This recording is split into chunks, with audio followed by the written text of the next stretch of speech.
All right, Shabbos, good morning. Let's begin. So today's daf is daf chof. We left off yesterday b'may ukimta. B'may ukimta. It's 2, 4, 6, 8, 10 lines up from the bottom. Last word on the line. So the Gemara says b'may ukimta. Remember again, just to reorient ourselves a little bit, the Mishnah was talking about that a cheresh is not permitted to read the Megillah. So we're trying to figure out what exactly that means that a cheresh can't read the Megillah. So what the Gemara is suggesting right now is that what it means is that a cheresh can't read the Megillah l'chatchila, but a cheresh can absolutely read the Megillah b'diavad. And therefore, again, this would reflect the view of Rabbi Yehuda, who holds the lechatchila, when you say Shema, you should hear that which you are saying. But b'diavad, if you didn't, you're still yotzei the mitzvah of Kriyas Shema. So says the Gemara, Rabbi Yehuda, b'diavad, so now how have you established the Mishnah? It's reflecting the view of Rabbi Yehuda, and the Rabbi Yehuda is saying that b'diavad, a cheresh can read the Megillah, but what about the following? Elaha ditani Rabbi Yehuda b'rei Rabbi Shimon ben Pazi. But what about what Rabbi Yehuda said in the name of Rabbi Shimon ben Pazi? Cheresh hamedaber ve'eno shomea. Both say if you have a cheresh, somebody who is deaf, somebody who is deaf but is able to speak. What is the halacha? Torim lechatchila. He could separate out truma lechatchila. Now we'll say, what's the novelty in that? If you look at Rashi, Elaha disanya torim va'afa pishu tzarich levarech. Vein oznav shomos habracha shomos mipiv.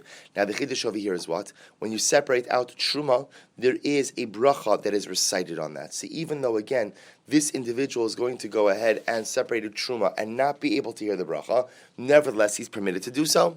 So money, I will say this lechatchila is permitted to do so. So who's the opinion does this reflect? Rabbi Yehuda. If you want to tell me it's Rabbi Yehuda, the evet in lechatchila lo, that can't be, because at most Rabbi Yehuda would say what? That perhaps a person who's deaf b'diavad could separate out truma, but Rabbi Yehuda say the lechatchila. No, Rabbi Yehuda's position is that a cheresh could do things b'diavad, but not lechatchila. Rabbi Yosi di'avad namilo, and if it's Rabbi Yosi holds that a cheresh is possible to do these things even b'diavad. So whose opinion does it reflect? Ve'elamai. So rather, it must be Rabbi Yehuda. And Rabbi Yehuda holds that what Rabbi say, that a cheresh is permitted to engage in these mitzvahs, even what? Even lechatchila. But what about the following? A person should not recite birkas hamazon to themselves. And I both say belibo over here can't literally mean that a person is just thinking the words, because obviously everyone agrees that if you just think the words of birkas hamazon, that is not benching. Rather, what it's talking about over here is you're saying them with your lips, but you do not hear that which you are saying. So a person should not recite Birkas Hamazon without hearing the words Ve'im Beirach. But if they did so, Yotza, they are Yotzei. Money, whose opinion is this? So we'll say again. Here's another example of lechatchila. You need to hear it. B'di eved. If you didn't, you're still Yotzei. Whose opinion is this? Money. Lo Rabbi Yehuda, v'lo Rabbi Yosi. So it can't be Rabbi Yehuda, it can't be Rabbi Yosi. Why? Rabbi Yehuda fil lechatchila. Because if it's Rabbi Yehuda, then what? Then lemaisa, he should permit it even lechatchila, even because remember now we're saying Rabbi Yehuda holds that halacha lemaisa a cheresh could go out and do these things even lechatchila. If Rabbi Yosi, and if it's Rabbi Yosi, that can't be either. I feel the eved namilo lemaisa. Rabbi Yosi would say what Rabbi saying, that halacha lemaisa, but the eved a cheresh can't do it. So whose opinion is this? Excuse me. Well, b'di eved, if you didn't hear that which you did, you're not yotzei. So whose opinion is the top of chaf? Li'olam Rabbi Yehuda v'afil lechatchila. In reality, let's go back to what we said before. And Lemaisa, our Mishnah reflects the view of Rabbi Yehuda. Right? Excuse me. Let me take that back. Li'olam Rabbi Yehuda. Really, this follows Rabbi Yehuda. However, v'lo kasha, hadidei, hadrabe. And I will say Rabbi Yehuda is quoting two different opinions. Look at Rashi. V'hai, ditarim de lechatchila Rabbi Yehuda. V'hai, di birkas hamazon Rabbi. Rabbi, listen to this. The Gemara suggests Rabbi Yehuda himself is of the opinion that even if you don't hear that which you are doing, you are yotzei lechatchila. So it's going to be true in Birkas Hamazon. It's going to be true in Kriyas Shema. Therefore, a cheresh lechatchila could read the Megillah. Therefore, a cheresh could go ahead and separate out Truma. That's Rabbi Yehuda's shita. The other Bryce that we just quoted before that says that again, lechatchila, you have to hear that which you are saying by Birkas Hamazon. Whose opinion does that reflect? That's Rabbi Yehuda's Rebbe. Rashi says v'derabei. Rashi says mishmosh Rabbi Elazar ben Azariah Amra shetarach la'ashmiya v'halishna mash lechatchila aval di eved yatza. This Sanya. Rabbi Yehuda says mishum Rabbi Elazar ben Azariah. Rabbi Yehuda is quoting his Rebbe, Rabbi Elazar ben Azariah, who says what? Hakori eshma tzarach she'ashmiya la'azno. If somebody reads Kriyas Shema, they have to hear that which they are saying. Shene Emar Shema Yisrael Hashem Elokeinu Hashem Echad Hashmei la'aznecha masha ata motzi mipicha. You have to hear that which you are saying. So Rabbi say again. So now, beautiful. Everything looks. Well, actually, let's just read the next line. Rabbi Meir says, "Asher nochi mitzavecha yom alavavecha." Rabbi Meir says, "No, you don't have to hear that which you are saying. Why? Because what does the pasuk say? This is what I'm commanding you today. Alivavecha, on your heart. What does on your heart mean? Achar kavanas halev hein hadvarim. That we're not worried about what you say, but rather what are we worried about? Your kavanas. So again, remember, everyone's going to say you have to actively say the words. That you have to say it. The shaila is, do you have to actually hear what you're saying? Rabbi Meir says, no, you don't have to hear what you're saying. As long as you articulate the words and you have the kavana, even if you don't hear it, you're okay. So what the Gemara is suggesting right now is that the way we set this whole thing up is like this. That lemaisa, Rabbi Yehuda is of the position that halacha lemaisa lechatchila a cheresh can go ahead and separate out truma. A cheresh can go ahead and even read the Megillah. A cheresh can go ahead. A person doesn't have to hear Shema when they say it. Why? All common denominator. Because according to Rabbi Yehuda, you need not hear that which you are saying. You just have to be able to say the words and have the correct kavana. Rabbi Elazar ben Azariah is the one who says that what? That lemaisa, lechatchila, you should hear it. But b'di'evet, if you didn't, you're still yotzei. Now, says the Gemara. So hashta the asas lahachi. Truth is, now that you just quoted this Bryce with Rabbi Meir, I can say something different. Afilu tim Rabbi Yehuda k'Rabbi Sirlei. Maybe Rabbi Yehuda also holds, like his Rabbi Elazar ben Azariah, namely, Delchatchila, you should hear that which you are doing. But b'di'evet, if you didn't, you're yotzei. V'had ditani Rabbi Yehuda Rabbi Dishim ben Pazi Rabbi Meir. And Rabbi say that which we stated before by Birkas Hamazon, that will actually reflect the view of Rabbi Meir. That will affect the view of Rabbi Meir. The lechatchila, you should be able to hear it. But b'di'evet, even if you didn't, it's okay. Look at Rashi just a moment. Afilu teim Rabbi Yehuda, dar b'kriyas shema yatsa di'evet in lechatchila lo, umasnisin nami lechatchila hu depasla lecheresh. Rabbi Yehuda he. So we'll say now the Gemara says we can actually reinvent this whole thing. Actually, Rabbi Yehuda, we can say Rabbi Yehuda holds like his Rabbi Elazar ben Azariah. Meaning what? The lechatchila is supposed to hear that which you are saying, but b'di'evet, if you didn't, you're yotzei. Which should also mean that Rabbi Yehuda is the opinion in the Mishnah. That when the Mishnah says that a cheresh can't read, that perhaps what that means is what? Lechatchila, no, but b'di'evet, yes. And v'had the Birkas Hamazon Rabbi Yehuda v'tekashi lechad Yehuda Rabbi Shimon Pazi mani lo Rabbi Yehuda Rabbi Shimon the Masha lechatchila. So therefore the Gemara says, and the case of Birkas Hamazon, which allows you to go ahead and the case of Torim, the case of Birkas Hamazon will reflect the view of Rabbi Yehuda. Okay, well, say just Yushna Halacha L'Maisa, we don't paskin like this, we paskin L'Chatchila, even b'di'evet, a cheresh is not permitted to read the Megillah. I mean, a cheresh could read the Megillah, but a cheresh cannot be motzi anyone in their obligation to read the Megillah for a simpler reason, which is that Lamaisa, again, anyone who is not chayiv in something cannot be motzi another in that mitzvah. So a cheresh, obviously, who doesn't have the ability to hear. The mitzvah of Megillah is Shmias HaMegillah. It's actually not Kriyas HaMegillah. Someone who does not have the ability to hear, does not have the obligation in Kriyas HaMegillah, in which case they can't be motzi someone else, even b'di'evet. Rabbi Yehuda Machshir Katan. Rabbi Yehuda says, remember again, so the Mishnah said, the first opinion of the Mishnah said, that a cheresh shota the katan can't read the Megillah. Rabbi Yehuda then comes along and says that a katan can read the Megillah. So the Gemara says, I'm Rabbi Yehuda. So listen to this. Rabbi Yehuda says, katan hayisi v'karvisi l'malame Rabbi Tarfon.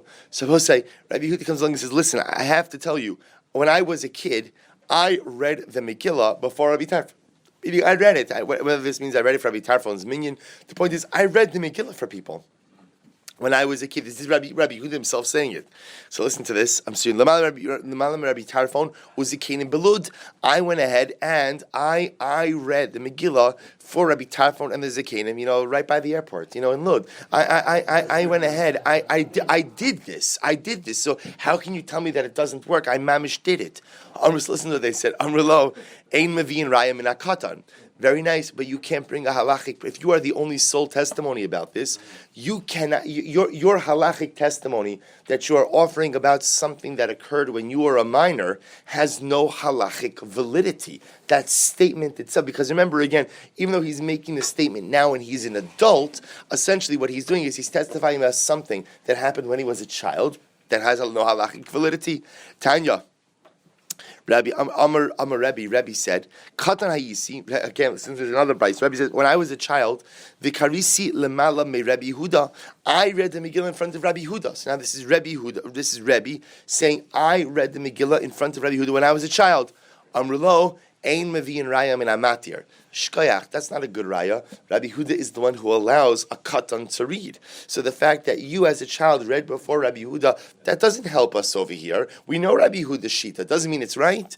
So the Gemara says, why don't they say to Rabbi the same thing that they said to Rabbi Yehuda, right? Meaning that again, I understand what you did, but you can't bring a halachic proof from something you did as a child. To which the Gemara says, the truth is what they're saying to him is both reasons. First of all, you were a child, and therefore, again, the testimony that you give about things that happened as when you were a child is halachically meaningless. Furthermore, afilu gadol hayisa, even if you were an adult, meaning even if, let's say, you were above bar mitzvah, when you were testifying about this, meaning, let's say you went ahead and you saw another child who was going ahead and reading, and now you're 13 years old, and you're telling me that you saw this child, that would still be meaningless to us. Why? Because ein mevi'in raya min amatir. Because you can't bring a raya from the person who we already know permits this particular practice. So also, halach l'maisa shulchan aruch paskins that a katan, both a katan she'egia lechinuch, a katan who's reached the age of education, which Rashi defined as 9 or 10, or a katan below the age of chinuch, cannot read the Megillah to be moti others, and for the same reason as the Chirish. The Mishnah Berurah points out, he says, here's the fundamental difference. A katan, in order to be moti someone, you have to be on the same or higher level of obligation than the individual you are trying to be moti, the individual you're trying to discharge the obligation for. If you are on a lower level, it doesn't work. So a katan, for example, when it comes to Mikra Megillah, is what we call a trade d'Rabbanan. It's a double rabbinic obligation. Megillah is rabbinic in and of itself, plus again, a child is only obligated, let's say reach the age of chinuch, is only obligated, why? Right? Midrabanan, there's a mitzvah of chinuch. So they have a double layer of rabbinic obligation versus an adult who has a basic rabbinic obligation, ultimately just here the Megillah. So because they are not on the same level, therefore l'maisa a katan, even who reach the age of chinuch, is not permitted to go and be motzi a gadol. Says the Mishnah, ein kornas ha-Megillah, v'lo malin, v'lo tovlin, v'lo mazin. So you can't go and read the Megillah. We don't do bris milah. We don't, tovlin also means going to the mikvah. Rashi points out over here, the mikveh they're referring to is Misheyagia Shvi'i Lezav. When, let's say again, if you have a Zav who's observing 7 clean days, so you don't go to the mikvah, or the tami mace, or for someone who came in contact with a corpse. So in all these cases, v'lo mazin abosa means sprinkling. V'chein shom, we'll see what again that can mean ashes of the para aduma, or that could also mean blood applications of karbanos. Although we'll see blood applications later. Here bepashtus it means again from the waters of the para aduma. V'chein shomeres yom kineged yom. So to a woman abosa who literally is observing 1 clean day corresponding to a day in which she had an emission.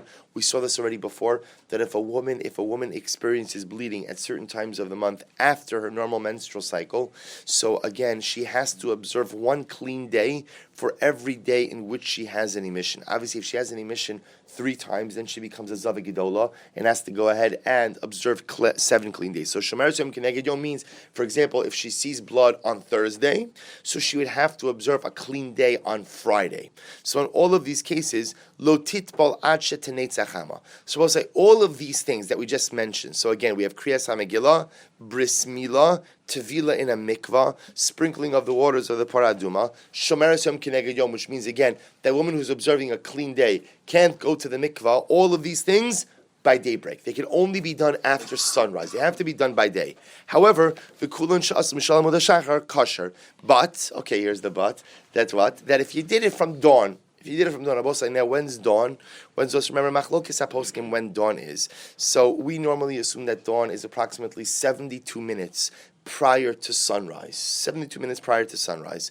There's a Shitas Rambam who holds that Alos HaShachar dawn is 90 minutes prior to sunrise. Excuse me. So normally we don't accept the position that Rambam is not normally the widely held opinion. Although it is good to keep it in your back pocket. Sometimes if a person has to travel early or a person requires, so that's the shita. So therefore, lemaisa, all these things must be done as of daybreak, sunrise. But if you did it from dawn. If you did it from dawn, you are okay. Says the Gemara. Minalan. From where do we know this? The Amar Krab. Now, remember, now we're going to go through each of these one by one. How do we know that the Megillah has to be read by day? So the Amar Krab, because the pasuk says, "V'hayomim ha'ila niskarim v'naasim." Bayom in, balayla lo. So what does the pasuk in the Megillah say? And these days will be remembered. Now, niskarim refers to what? Kriyas HaMegillah. So you see from here that the Megillah must be read by day. So the Gemara says, 1 second, lemitim to you to Rabbi Shua ben Levi. This would refute the position of Rabbi Shua ben Levi, because what does Rabbi Shua ben Levi say? Don't Rabbi Shua ben Levi, chayiv adam l'kriyas HaMegillah b'layla v'lishnos bayom. So Rabbi Shua ben Levi says that a person is obligated to read the Megillah by night and repeat it by day. So this apparently contradicts what the Mishnah is saying, because the Mishnah says that you're obligated to read the Megillah by day, to which the Gemara says, no, kikatani adiyom. The Mishnah here is discussing the daytime reading. We know you have to read it at night. The Mishnah over here is not talking about the nighttime reading. In the daytime reading, just know it has to happen, or it should happen, after sunrise, and again, b'di eved after dawn. Okay, v'lo malin, can't give a bris milah. You have to do bris milah by day. Because the pasuk says you have to circumcise on the 8th day. V'lo tovlin v'lo mazin. You can't go to the mikveh. You can't sprinkle. Dichsiv v'hiza hatahar al hatame b'yom hashvi. Because also, what does the pasuk say? And the one who is tahar will sprinkle on the one who is tame on the 7th day. Again, referring to para aduma. The iskish tevila lahaziyah. And I both say, remember again, Tvila, and so we know that Tvila and the sprinkling, the immersion mikvah and the sprinkling are connected one to the other. Therefore, just like Hazaya, the sprinkling has to be done by day, so too the Tvila has to be done by day.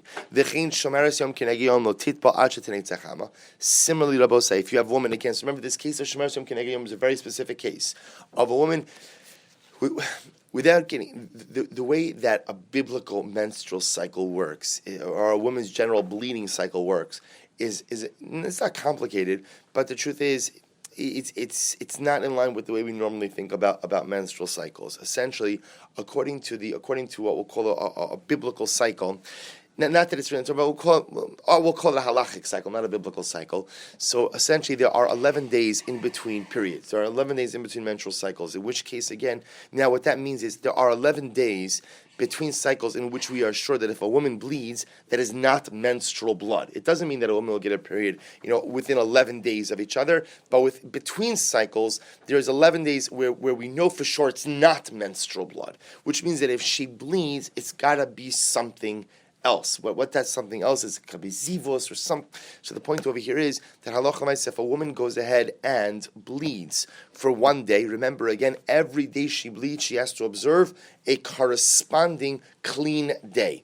Now, what the Mishnah is saying over here is, so let's play this out. If she goes ahead and she observes a clean day, so then when does she go in and go to the mikvah? So if she bleeds on Thursday, so when would she go to the mikvah? So Pasha, she'd go Friday morning, right? Thursday would go ahead and be her clean day, right? She'd bleed on Thursday. Friday would be her clean day, and she'd go the next day, or I should say maybe even sometime. I take that back. Thursday during the day, it could be even some point in time, and then Lamaisa, Herav Shemesh, sun will go down, and she'll go ahead and become Tahura after that. So the Gemara says, Pshita, Ma'ishna Shomeres Yom Keneged Yom, Michol Chayve Tfilos.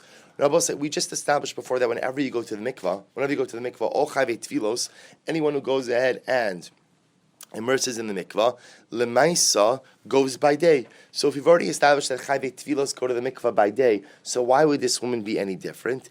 We need it for the following reason. Tehevi Kiriya Rishona Shalzav or Riya Rishona Shalzav Iskish Labal Keri. Because I'm going to thought when a woman has this show of blood, so perhaps she should be no different than a Zav. So a Zav is a man who has a specific type of emission as well. And what is the and a Zav is compared to a Bal Keri. A Bal Keri is a man who has a seminal emission. And I will say, what is the halach of a Bal Keri? Dichsev Zos Toras Hazav Va'asher Teitse Mimenu Shechvas Zera. This is the law of the Zav, as well as man who has a seminal emission. And we'll say, what is halacha with the zav? Ma bal keri tovel bayom. So what the Torah does is links the halachos of zav and bal keri. So what's the halacha with the bal keri? Ma bal keri tovel bayom. Just like a bal keri goes ahead and goes to the mikvah by day. Hi nami litbol biyome. This one should also go to the mikvah by day. Now both say, now watch this. Now what happens to the bal keri? Bal keri, person has a seminal emission. When does he go to the mikvah? That day. That day, right? And that is halach with the zav also. That day, they don't have to wait any clean days. That day, you go to the mikvah. So like this. So I might have thought that if, follow this train of thought, a zav is compared to a bal keri, we would assume that this woman who had this emission on this one day is compared to a zav. So I might have thought, therefore, she should be able to go to the mikvah that same day as well. But we know this woman can't go to the mikvah that day. We know that she can't go that day. Why can't she go that day? Because the pasuk says, Kol yemei zova, all the days of her flowing, of her zivus, kimishkav nidasa yihiyeh la. Literally like the Kamishkav Nidasa, like the sittings of her Nida shall be upon her. Now look at Rashi Rabosai. Rashi says over here.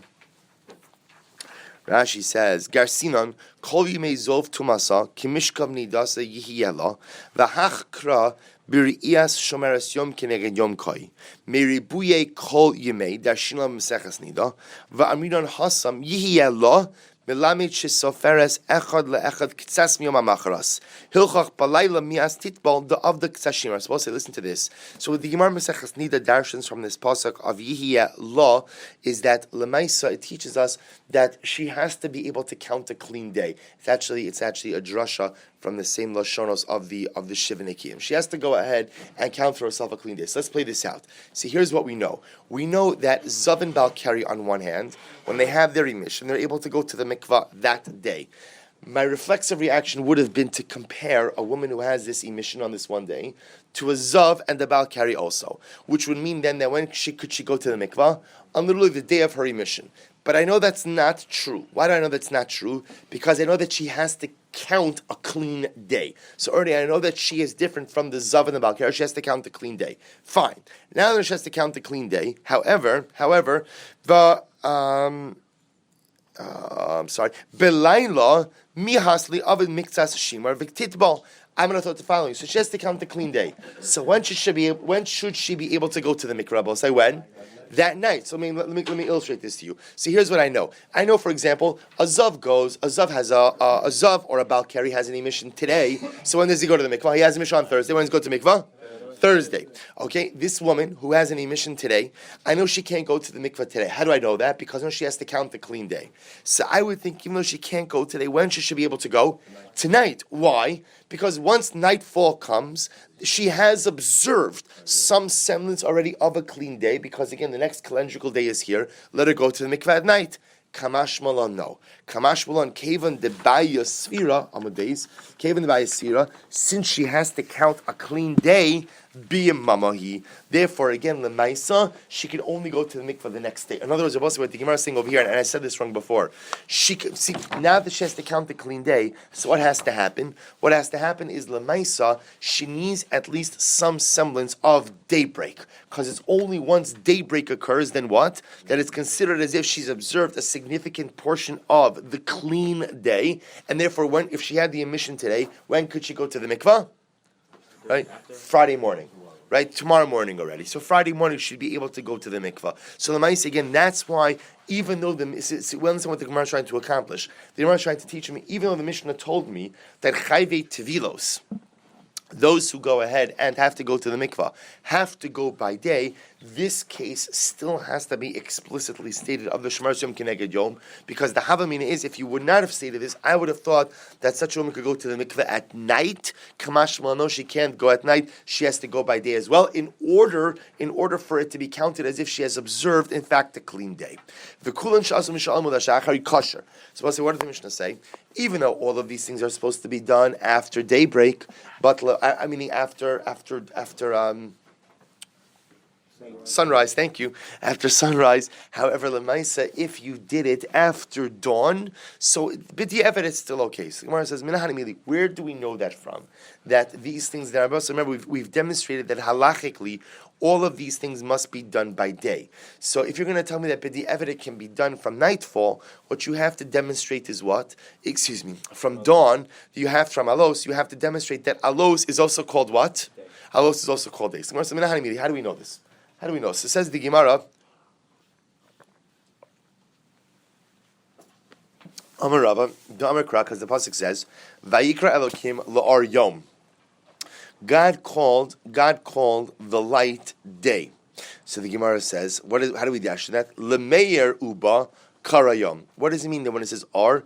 Lemeir uma. Merba means the advancing of light. That HaKadosh Baruch Hu called the advancing of light Yom. Now we'll say, what does the HaKadosh Baruch Hu call the advancing of light? What is the chap of dawn? What is dawn? Dawn is when the first rays of light are absorbed on the horizon. I will say, you will know that if you go outside at what we call halachic alos, it's going to look to you just like the middle of the night. I'm not putting you down, like it's all like to you, right? But me, I'm saying me also, we're all in the same boat with this, right? Meaning again, l'naisa, to the untrained eye, the truth, it looks like the middle of the night. There's not much to look at dawn, but nevertheless, it is astronomically the time in which the first rays of light. So therefore, the Gemara darshes over something very interesting. When the Kadosh Baruch Hu says "Vayikra Elokim la'or yom," God wasn't just saying when it's objectively light. La'or means to the advancing of light. When light is already beginning to become observable, even when it's not immediately observable to man, that's already called day. And therefore, aloha l'mais already, alos, dawn, is already called halachic day. All right, so the Gemara says, well, if that's the case, just understand that definition is going to swing both ways, because elome'ata ulechoshech kara laila. Then you're going to tell me that when it says, and he called night light, when he called darkness night, so then you'd have to say also what? Lemachshechu ba kara laila. So you're going to tell me then that it's already called night when? When it begins to get dark. Now, I'll say that's going to be a big problem, because then what you're going to tell me is, as soon as the sun sets, it's called night. And we know halachically that's not true. Hakaimalan, that's Teisa Kochavim Lav Lailu. But that's not true. We know halacha l'maisa until what we call Teisa Kochavim, nightfall, the appearance of stars. It is not halachic night. So I'll say, obviously, you can't use this definition only in one place and not both. If or is going to mean the advancing of light, and therefore dawn is also day, then choshech has to be the advancing of darkness, in which case sunset would already be night. Obviously that can't be true. Therefore we have to get rid of this. Ela Amar Rabbi Zera says, no, it's from here. Mehacha. So Rabbi Zera quotes the pasuk from Nehemiah. And what does Nehemiah say? Va'anachnu osim b'malacha. We were working. V'chatzia machazikim b'ramachim. Half of us were holding spears, guarding. Me'alos hashachar ad tzeis hakochavim. And we were going ahead and doing this. We were working from dawn until nightfall, until the appearance of stars. Va'omer. And furthermore, again, the pasuk says, V'haya lanu halayla lemishmar. And that actually the Gemara doesn't quote the relevant part of the pasuk. It says for us, and the night for us was for watching, v'hayom limelacha. And we worked by day. And I will say, here's what we have over here. We have one pasuk telling us that they would work from alos, from the dawn, until tzeis hakochavim. And the next pasuk that says, when did we work? We worked by day. Which now seems the pasuk seems to give us a definition for day. What is day? From alos, from dawn, thank you. I don't know why I have such a problem remembering that word. From dawn until nightfall, until Tzeis HaKochavim. So the Gemara says, "My va'omer." What do you mean va'omer? Why do you mean that second phrase? Maybe you're going to say from the time that the dawn arrives. That's not really day. Umichi arva shimsha laila, and maybe nightfall really is at sunset. Ve'inhu mekadmi mechashchi, and the people in these psukim, they just start working before daybreak, and they begin continued to work after nightfall. Therefore, no. Therefore, the pasuk says, Tashma v'hayalanu halayla mishmar v'hayom malacha. Therefore, I'll say the pasuk explicitly says that they were saying, when did we work? Our work was confined to the day, and we stood guard at night. What's the halachic definition of day? The halachic definition of day is from alos, from dawn, ultimately until Tzeis Kachavim, until nightfall, and therefore we see now we understand the Mishnah. Therefore, the Mishnah says, although the Chatchila, you should try to do these things after Neitzach Hama, because that is the objective definition of day. Nevertheless, if you did it from alos, halachic day already begins from dawn. So also, I'll just say, interestingly enough, you'll notice that, if you look at a chart of Zmanim, there's always a discussion, Magen Avram and the Gra, in terms of, what time is Kriyas Shema. It's always interesting. So understand there is a fundamental, it's not for now, we'll get to it, Emirat Hashem, in about 6 years when we restart the Daf Yomi cycle. We'll see it in Brachos. But again, there is a fundamental dispute as to how to halachically measure day. Do you measure day from alos until tseis, or do you measure day from really from sunrise until somewhere past shkia? Because obviously, I will say how you, and then again, remember that how you measure day. We know day is 12 hours, night is 12 hours. But how you measure it again will determine how many minutes within each halachic hour. So just so you should know that Machlokes Magen Avram and the Gra is actually a fundamental dispute as to how to measure the duration of actual halachic day, which is a little bit based on here. But Lamaisa, for our purposes for today, so again, we paskin all of these things mentioned in the Mishnah must be done by day. Day lechatchila means after sunrise, but b'di'evet means after dawn, after alos. Says the Mishnah, Kol hayom kasher l'kriyas hamegillah, the entire day, I will say. So now that we've established the mitzvahs that must begin at daybreak, that can only be done by day, so now the Mishnah is going to tell me that these things can be done throughout the day. Right? You could do it throughout the entire day. So Kol hayom, the entire day, is kasher l'kriyas hamegillah. You can go out and read the Megillah the entire day, or the kriyas hal, you can read Hallel the entire day, Tkiyah blow the shofar the entire day. For Megillah too? Correct. Yes.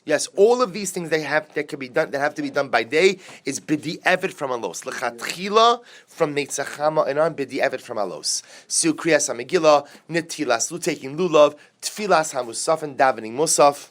I'm sorry, I skipped a line. Tfilas hamusafin, davening musaf, musafin, karban musaf, vidui parm. I will say vidui parm. If you look at Rashi, he says over here, par he'elam davar shal tzibor, upar koy mashiach. And I will say, par he'elam davar milat tzibor, par koy mashiach refer to the following sacrifices. If the Sanhedrin accidentally permits something that is prohibited, that would normally carry with it a punishment of kars. For example, let's say the Sanhedrin says, they make an erroneous ruling, they say you can eat on Yom Kippur.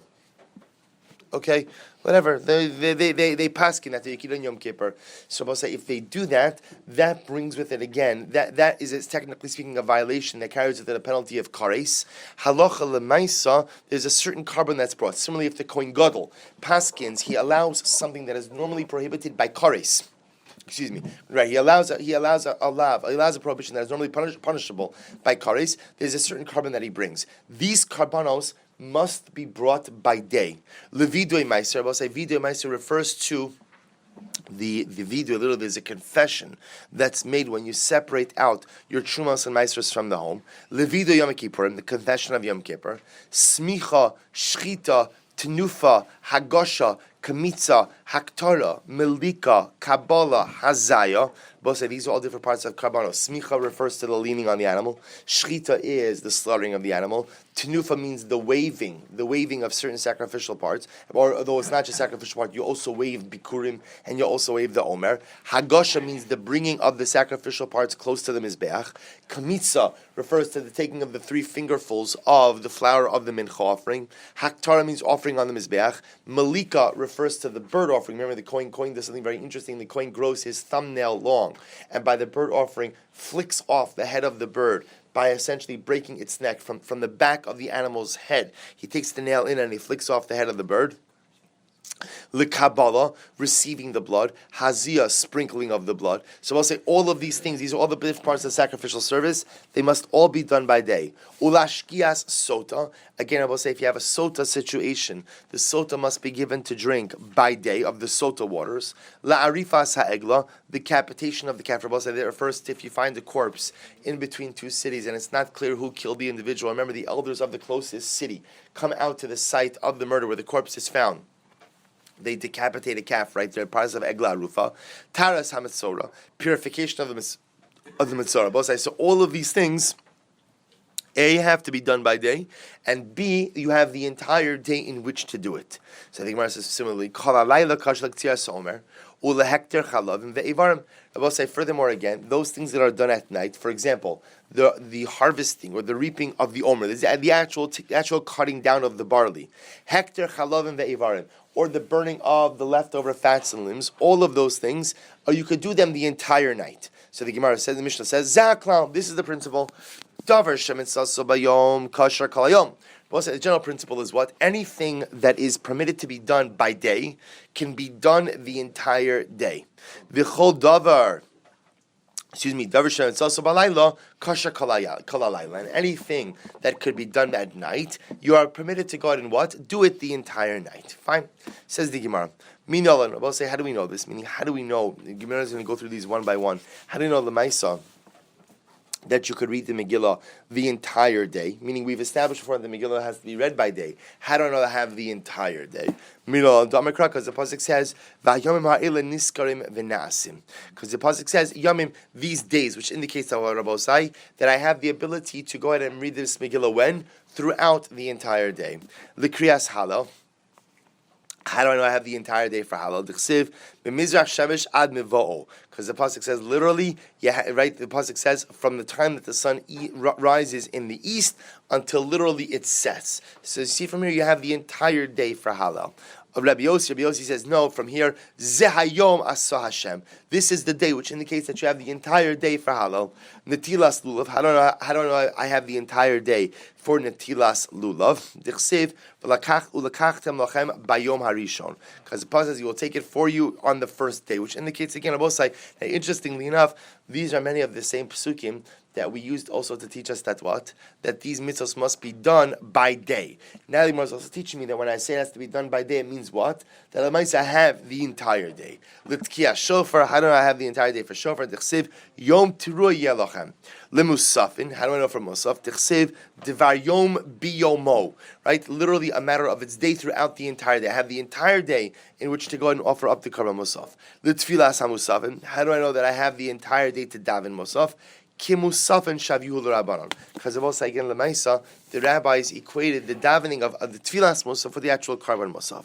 Ulevidui parim.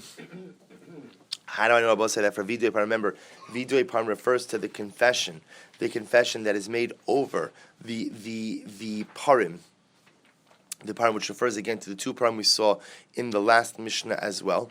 Right? I'm sorry, naturally, we didn't see the last Mishnah. The Vidui Parim refers to the Par He'elam Davar Minat Tzibor and Par Koi Mashiach, the two parim that are brought in the event that either the Sanhedrin or the Kohen Gadol issues an erroneous ruling that would normally carry with it a penalty of kares. The Yalif Kapara Miyom Kippurim. We learn out atonement from Yom Kippur. What does that mean? The Sanya Gabi Yom Kippurim, because we learned by Yom Kippur the pasuk says he will atone for himself and for his family. This is talking about the verbal confession of the Kohen Gadol. The kapara b'yemamahu, and kapara, the atonement, the verbal confession, must take place by day. Where do we know that from? The chsiv bayom hazeh yechaper aleichem. On this day will I atone for you. So both we equate the kapara of the Kohen Gadol of Yom Kippur with the kapara of the parim. And just like the kapara of Yom Kippur must be done by day, so too the kapara, the atonement of the parim, of the par ha'elam davar min hatzibor, par koi mashiach, must also be done by day. Ulevidui meiser, and for the confession of the meiser, d'chsiv, I will say this is talking about again. Remember, after certain years within the meiser cycle, you have to make sure that you have gotten out all of your tithes from your home, and there's a vidoy, there's a confession that said, Bi'arti HaKodesh min habayis. I have taken everything out of my home. I have distributed all of my tithes. So the Mishnah is positing that has to be done by day. So how do I know? The vidoy meiser d'chsiv va'amarta lifnei Hashem Elokecha. I will say before God, I literally have expunged, I have taken everything that is Kodesh out of my home, i.e., I've distributed all of my tithes. And what does the pasuk say right after that? On this day, God commands you. So we'll say the juxtaposition of Hayom to the Vidui Meiser indicates to me what? That Vidui Meiser must be done by day. L'smicha u'l'shchita. How do I know again? For the leaning on the animal and for the shechting of the animal for the carbon. D'chsev v'samach v'shachat. Because also remember again, the Torah juxtaposes the concepts of smicha and shchita. Uksiv ba b'shchita, and it says by shchita, biyom zivchachem. And it says by shchita on what? On the day that you will offer it. So since it says by yom by shchita, and shchita is juxtaposed to smicha, therefore just like shchita must be done by day, so too smicha must be done by day. Ule tenufa. Right? And again, by the waving. Also remember, waving is done by a couple of different places. Waving is done by Bikurim. It's done by Karban Omer. It's done with certain sacrificial parts. D'chsiv biyom hanifchem es ha'omer. Because the pasuk says, on the day that you will wave the Omer. So you see over here, that Omer the waving can be done throughout the day. Ula hagasha, and to bringing the sacrificial item close to the Mizbeach. How do we know that has to be done by day? The iskish l'tnufa. Because it is compared to tnufa. D'chsiv v'lakach ha'koi miyat ha'isha. Es minchas haknaos. This is by the sota. The coin will take from the woman the minchas haknaos. The hanif, he will go ahead and wave it. The hikriv, and he will bring it close to the mizbeach. So from here you see that what? That again, lemaisa, the hagasha and the tenufa are juxtaposed, are written right next to each other, and therefore just like tenufa is done by day, so to hagasha, the bring close to the mizbeach, is also done by day. Ulemalika, ulekamitza, ulaktor lazia. How do I know again that malika? Also remember that refers to the flicking off of the head of the bird head. Kamitza refers to the 3 fingerfuls of the coin from the karban mincha. That's kamitza, I'm sorry. Laktora, and the burning of the sacrificial parts. Hazia, sprinkling. How do I know these all can be done throughout the entire day? Dichsiv, biyom tzavaso es b'nei Yisrael. Because the pasuk says, biyom tzavaso es b'nei Yisrael, that this was done on the day that HaKadosh Baruch Hu commanded the Jewish people. And all of these items are included within that particular pasuk. Therefore, you see from here that they all could be done throughout the entire day. We'll say one more piece and then we'll stop. Ulashkia sota. What about again the giving of the sota to drink? How do we know that process can be done throughout the entire day? Asya Torah, make a gzerushav of Torah. What does it say? Ksiv hacha, says over by sota. Va'asalas hakoin eskola Torah hazos.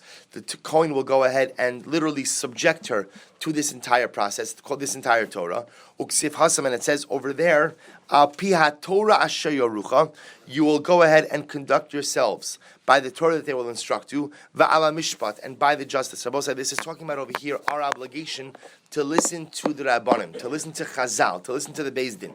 Top of Chaf Aleph, ma mishpat bayom. Rabbi said again, this is talking about my obligation to listen to the rulings of the Sanhedrin, to the rulings of Chazal. So just like mishpat can only occur by day, remember judicial proceedings only occur by day. Therefore, so to what? Therefore, it's just like al piyat Torah. Torah by Sanhedrin, by instruction by Chazal, only applies by rulings given by day. So to what?